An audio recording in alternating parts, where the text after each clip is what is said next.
Hello friends, मी आज बनवणार आहे लसूण पातची चटणी। आता सध्या शेतामध्ये लसूण आपला छानपैकी झालेला आहे, तर त्यासाठी आपण आणलेले आहे लसूण पात। चला तर मग बघूयात प्रोसेस। छानपैकी पात निवडून घेतलेले आहेत। खूप फ्रेश पात आहे। हे बघा, एकदम छान आणि सॉफ्ट शेतामधली आहे, माझ्या फ्रेंडनी मला दिलेले आहेत।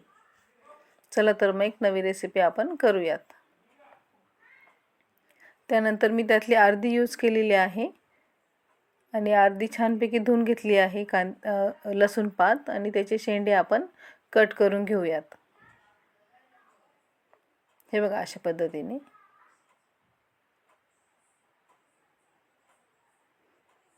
हे बघा, असे मी कट केलेले आहे। ते थोडे सुकलेले होते ना, त्यासाठी आपण ते काढून घेतलेले आहे।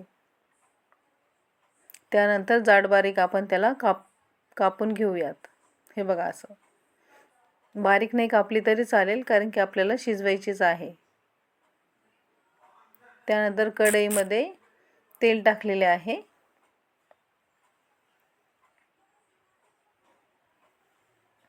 एक पळी तेल घेतलेले आहे आपण, आणि त्यामध्ये आपली कापलेली पात टाकून घेत आहे। छानपैकी हलवायची तिला आणि शिजवून घ्यायची। हे बघा, अशा पद्धतीने।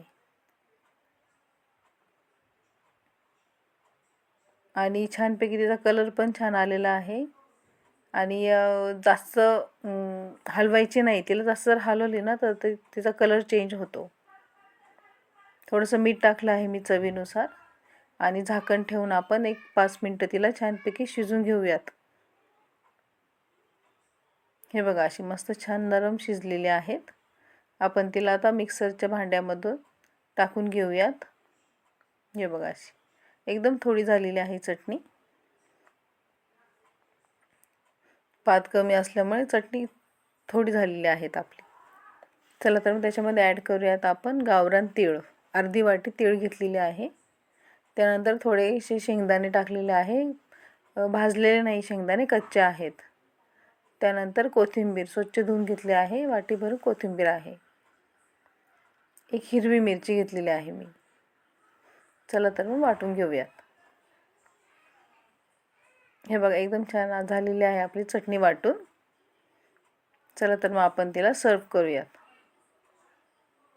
छानपैकी एका बाउलमध्ये काढून घ्यायची, आणि त्यामध्ये आपण ॲड करत आहे थोडी साखर। आंबट गोड चटणी आहे आपली। हे बघा, मस्तपैकी मिक्स केलेलं आहे मी।